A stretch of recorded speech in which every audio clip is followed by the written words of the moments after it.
இதுலேருந்து இந்த 3 cut out போட்டிருப்பாங்க. இதுலேருந்து அந்த டிஸ்ட்ரிபியூஷன் பாக்ஸுக்கு லைன் போகும். இந்த இடத்துல பார்த்தீங்கன்னா இந்த டேக் போட்டிருக்காங்க. இது இந்த 3 ஃபேஸு ஒரு நியூட்ரல் இந்த டிஸ்ட்ரிபியூஷன் பாக்ஸில் போகுது. இந்த இடத்துல இந்த டேக் போட்டிருக்காங்க. இந்த மாதிரி டேக் போடக்கூடாது எப்போவுமே.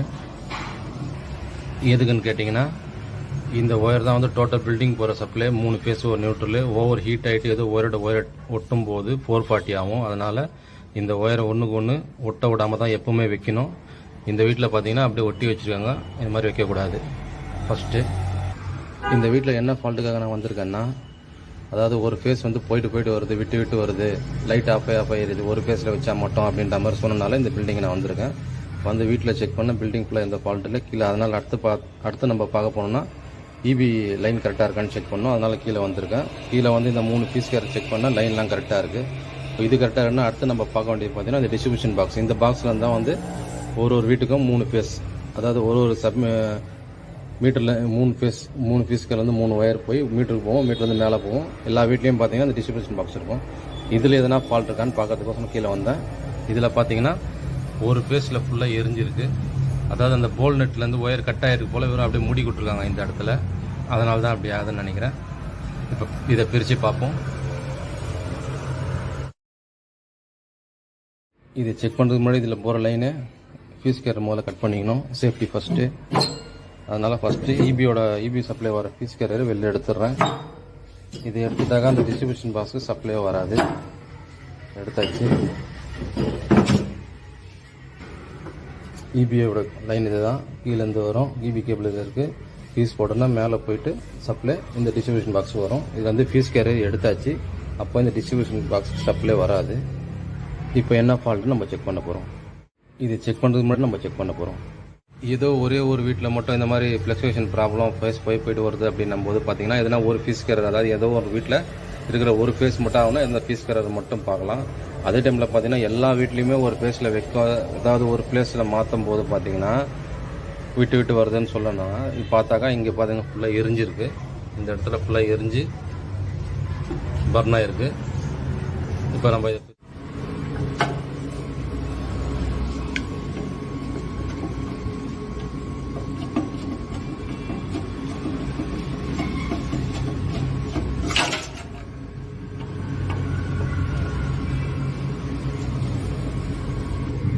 அதுக்கு முன்னாடி இந்த ஃபீஸ் கேரெல்லாம் கைட்டி எடுத்துடலாம்.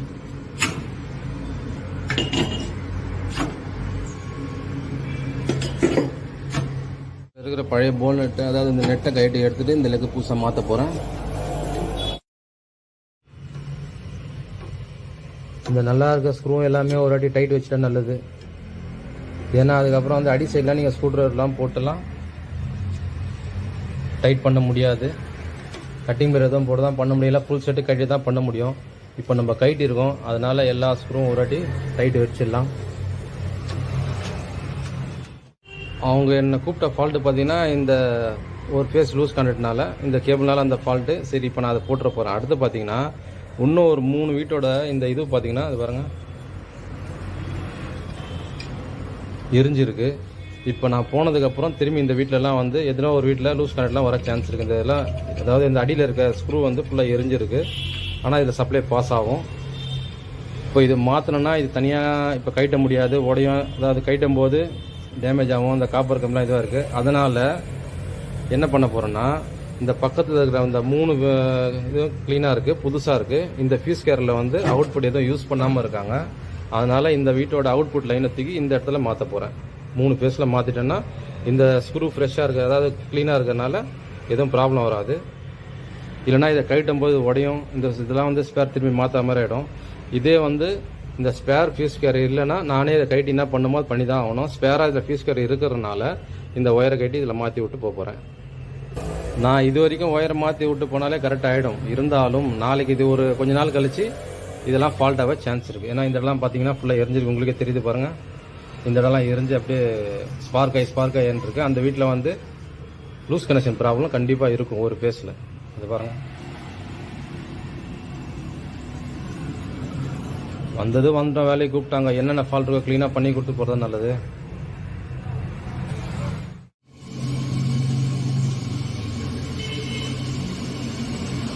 வாழ்ந்துருக்கிறேன். இந்த லெக்கு தான் இப்போ நான் அடிக்க போகிறேன். அந்த ஒயரில் இந்த லெக் அடித்து போல்நட் போட்டு டைட் பண்ணதில் அவங்க என்ன பண்ணியிருக்காங்கன்னா ஏதோ சம்திங் திடீர்னு அர்ஜென்ட் ஃபால்ட்டு கூட்டிருப்பாங்க போல். அவங்க என்ன பண்ணாங்கன்னா அப்படியே வந்து ஒயரை முடிக்கிட்டு போயிட்டாங்க இந்த இடத்துல.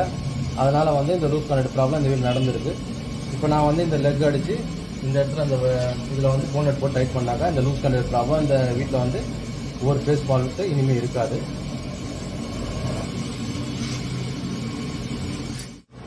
இது என்னன்னு கேட்டிங்கன்னா, அதாவது இந்த லெக்கு வந்து போடும்போது ஃப்ரீயாக போச்சுன்னா இந்த லெக்கு வாங்கியிருக்கோம். இப்போ இந்த கேபிளில் போடும்போது இந்த லெக்கு வந்து ஃப்ரீயாக போச்சுன்னும் போது அடிக்கும் நம்ம டைட் பண்ணும்போது ரொம்ப இதுவாகும். அதனால் வந்து இந்த மாதிரி அந்த கேபிளில் இருக்க பீஸை வந்து ஒரு 4-5 பீஸை கட் பண்ணி சின்ன பீஸாக, அதாவது இந்த அளவு கட் பண்ணிவிட்டு நான் உள்ளே தள்ள போகிறேன். ஏன்னா லெக் அடிக்கும்போது கரெக்டாக இந்த கேபிளில் வந்து டைட்டாக பிடிக்கும் அப்போ தான். அதனால் இந்த மாதிரி சின்ன சின்ன பீஸை கட் பண்ணி உள்ளே தள்ளிட்டு நான் லெக் அடிக்க போகிறேன்.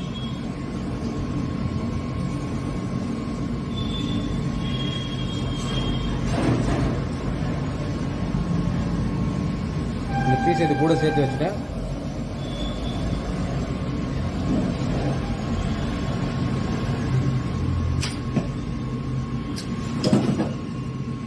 ஒரு பீஸ் வச்சோம் லூஸாக போகுது லெக்கு, அதனால் இன்னும் 2வது பீஸ் வைக்கிறேன்.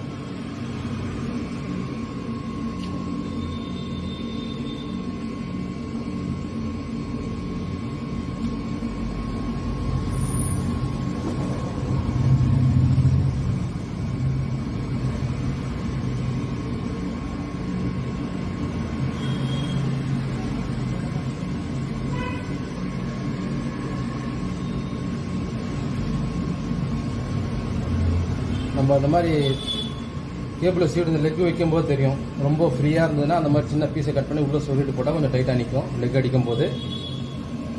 இப்போ கொஞ்சம் டைட்டாக இருக்குது. இப்போ லெக் அடிக்கணும். நான் இதுக்கு தேவையான கிரிப்பிங் டூல் என்கிட்ட இல்லை. இப்போ திடீர்னு இந்த ஃபால்ட்டு பார்க்க வந்தனால வந்து அந்த கிரிப்பிங் டூல் என்னால் எடுத்துகிட்டு வர முடியல.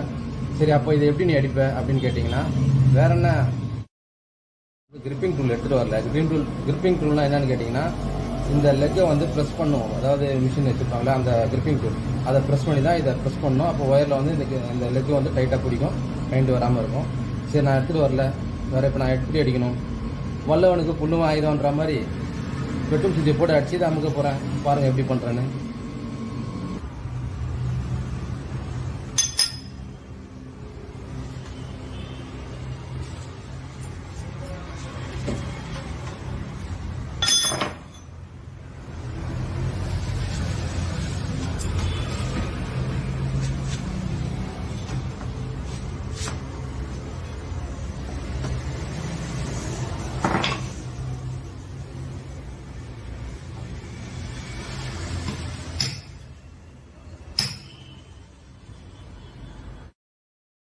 கிரிப்பிங் டூல் இல்லாத இடத்துல இந்த மாதிரி தான் வெட்டும் சுற்றி வச்சு தான் அடிச்சு இந்த லெக் நிறைய இடத்துல நான் அடிச்சிருக்கேன்.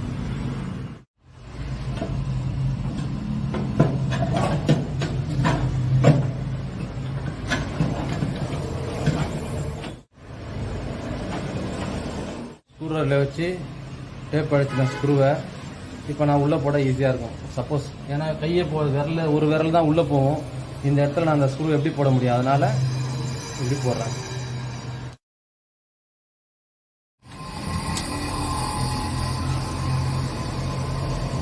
இந்த காப்பரில் இருக்கிற போல்நட் வந்து ஃபுல் டைட்டில் இருக்கணும், லூஸில் இருக்கக்கூடாது. அதனால் இந்த நெட்டை டைட் பண்ணுறேன்.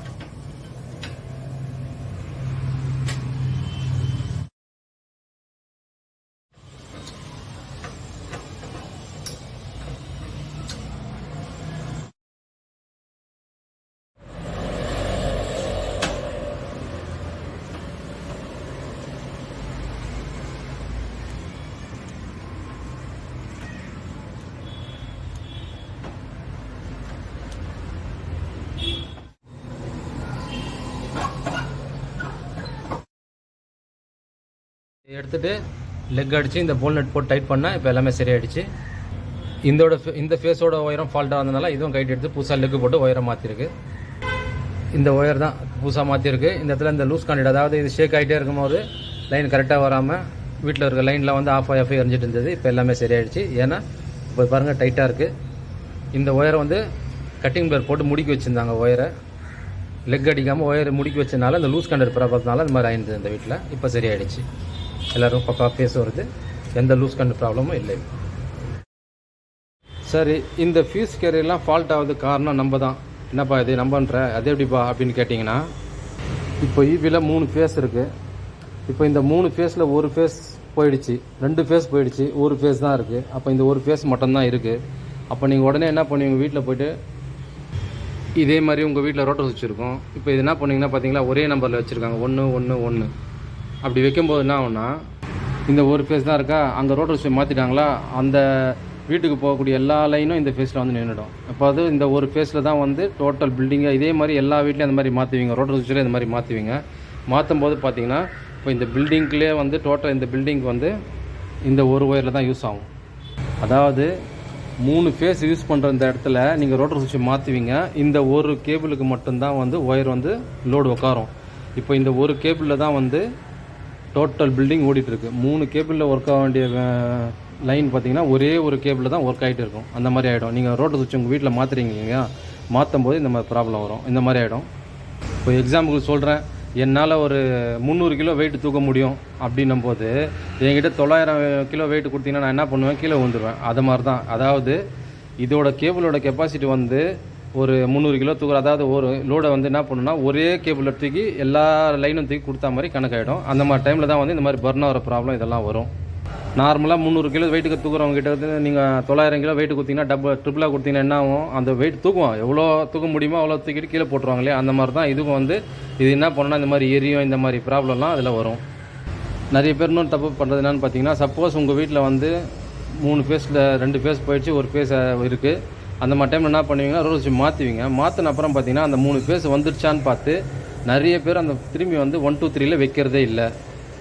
அந்த மாதிரி வைக்காமல் இருந்தால் தான் இந்த மாதிரிலாம் எரிய சான்ஸு.